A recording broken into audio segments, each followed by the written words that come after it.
తెలంగాణ బియ్యాన్ని ఫిలిప్పీన్స్ కి ఎగుమతి చేయడానికి కుదిరిన ఒప్పందంలో భాగంగా కాకినాడ పోర్టులో బియ్యం లోడ్ షిప్ ను ప్రారంభించారు మంత్రి ఉత్తమ్ కుమార్ రెడ్డి. తొలి విడతగా 12,500 టన్నుల బియ్యాన్ని షిప్ ద్వారా పంపిస్తున్నారు. MTU 1010 రకం ముడి బియ్యాన్ని ఫిలిప్పీన్స్ కి ఎగుమతి చేయడానికి ఇప్పటికే ఒప్పందం జరిగింది. ఈ ఒప్పందంలో భాగంగా 8 లక్షల టన్నుల బియ్యాన్ని ఫిలిప్పీన్స్ కి ఇవ్వడానికి రాష్ట్ర ప్రభుత్వం ఒప్పుకుంది.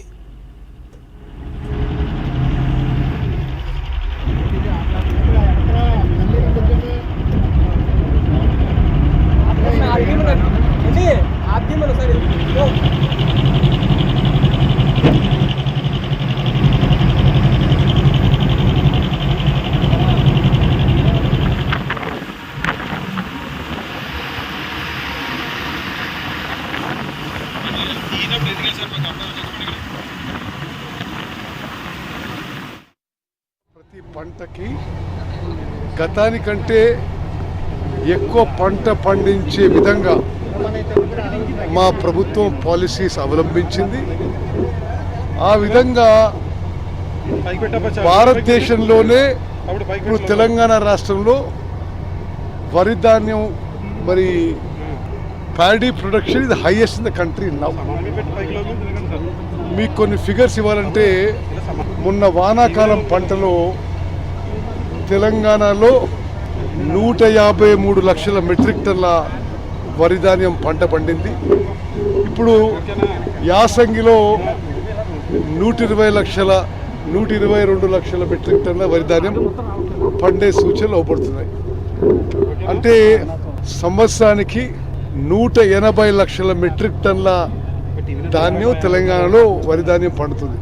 మేము లోకల్గా కన్జంప్షన్ కాకుండా కేంద్ర ప్రభుత్వానికి FCI ద్వారా ఇవ్వడం కాకుండా ఎక్సెస్ ప్రొడక్షన్కి వివిధ ఏషియా ఖండంలో ఆఫ్రికాలో మా ప్రభుత్వం మరి మార్కెట్ ఎక్స్ప్లోరేషన్ చేయడం జరుగుతుంది.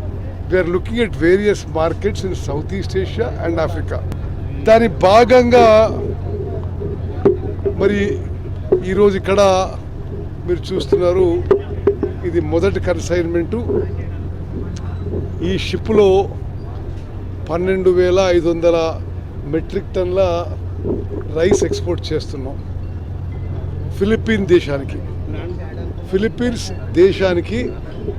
ఫిలిప్పీన్స్ దేశానికి తెలంగాణ రాష్ట్రానికి 8 లక్షల మెట్రిక్ టన్ల బియ్యం ఎక్స్పోర్ట్కి మెమోరాండం ఆఫ్ అండర్స్టాండింగ్ సంతకం చేసుకోవడం జరిగింది.